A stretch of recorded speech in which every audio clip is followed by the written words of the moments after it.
내가 만난 주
감사의 박수를 올려드리십시다. 할렐루야.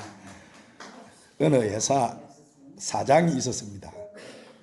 그는 오로지 사업만 했어요. 돈 벌고 사업하고 또 돈 벌고 사업하고 근검저작하며 살았는데 그만 가로로 병원에 입원을 하게 되었어요. 자, 간암이라는 진단이 나왔어요.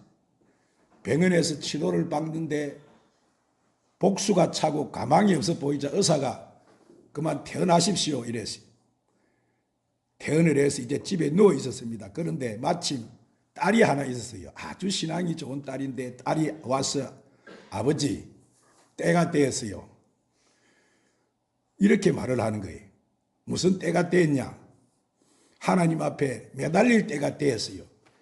원래는 그 아버지가 하나님을 잘 믿었는데 사업이 바쁘다는 핑계로 교회를 나가지를 않았어. 아버지 교회 갑시다 이렇게 말하면 나는 바빠서 못 나가. 너희들 먹여 살리느라 바빠서 못 나가니까 나보고 교회 나가자고 하지 말고 너희들이나 잘 다녀라. 나중에 은퇴를 하고 할 일이 없으면 그때 내가 교회 나가지. 그렇게 핑계를 대었어요. 그러다가 그만 가로로 쓰러진 거예요. 딸이 이제 아버지를 설득을 합니다. 아버지, 이제 병이 들었으니 회사도 못 나가고 일할 것도 없고 바쁠 것도 없는데 새벽기도 갑시다.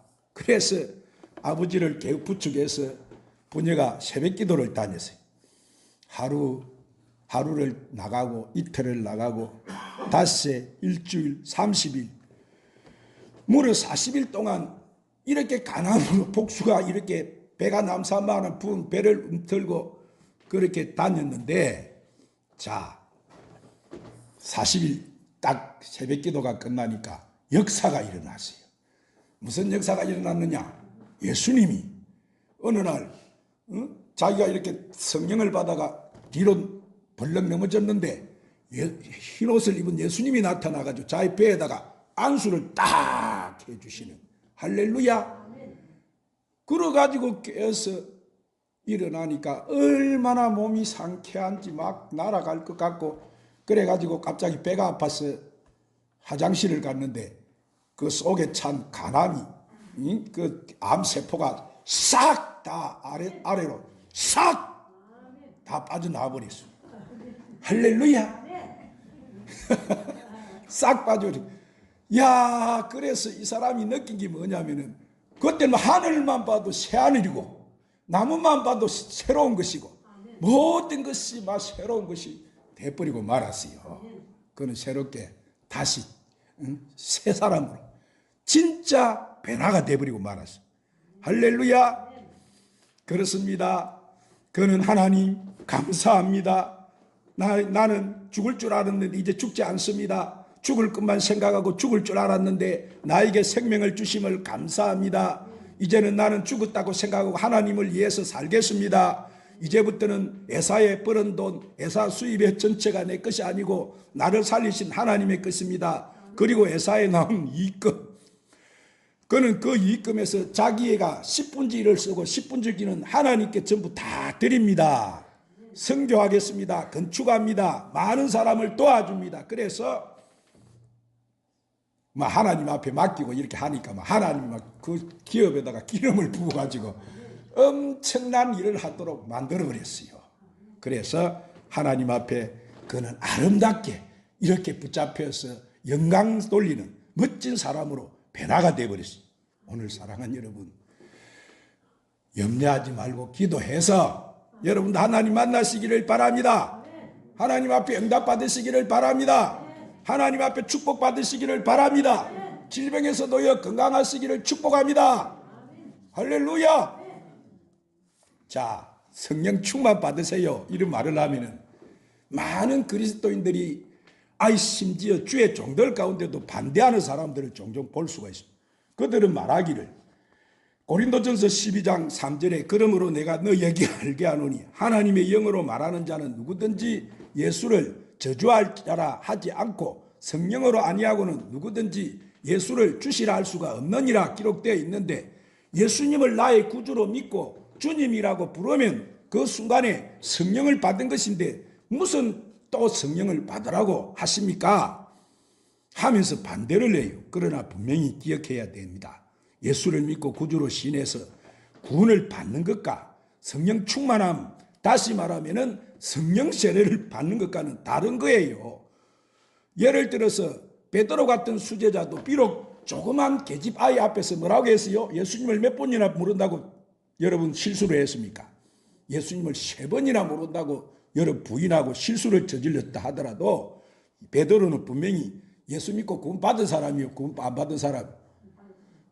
예수 믿고 구원 받은 사람이지. 마태복음 16장에 보면은 제자들과 대화하는 가운데 너희는 나를 누구라고 하느냐 물었을 때 베드로가 뭐라고 고백했어요? 주는 그리스도요 살아계신 하나님의 아들이심을 믿습니다. 이때 예수님이 기뻐하시면서 바요나 시몬아 내가 복이 있도다. 이를 내게 알게 하신 이는 헬육이 아니요 하늘에 계신 내 아버지시니라.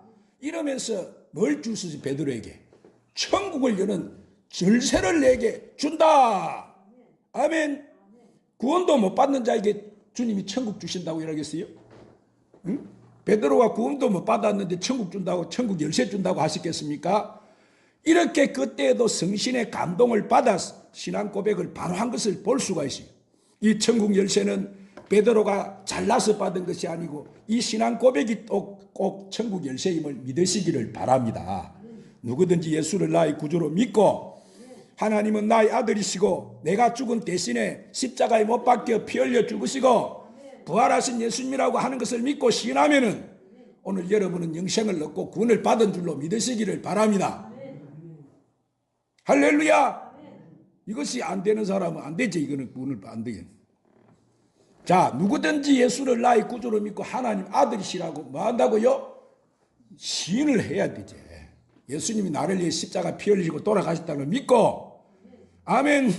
나를 위해 죽으셨다는 걸 믿고, 예수님이 사망 근세 깨고 부활하셨다는 것을 믿고, 또 예수님이 나의 구세주라 믿을 때 우리는 구원을 받는 거예요. 영생을 얻는 거예요. 그래서 누가복음 10장 20절에도 보면은 70인 전도 대원들이 돌아와서 주님 앞에 뭐라고 해서, 주님, 주의 이름으로 귀신들도 우리에게 복종을 합디다. 굉장한 보고를 할 때 예수님께서 뭐라고 했어요? 그러나 귀신들이 너희에게 항복하는 것으로 기뻐하지 말고 너희 이름이 하늘에 뭐 된 거로? 기록된 거로 기뻐하라. 오늘 우리의 믿음이 구원받았으면 우리의 이름이 어디에 기록이 되어 있는 거예요? 하늘에 하나님 생명책에 우리 이름이 기록되어 있는 거예요. 할렐루야. 자, 그래서 벌써 오순절 전에도 제자들은 이미 하늘의 나라에 기록된 것임을 알 수가 있는 거예요.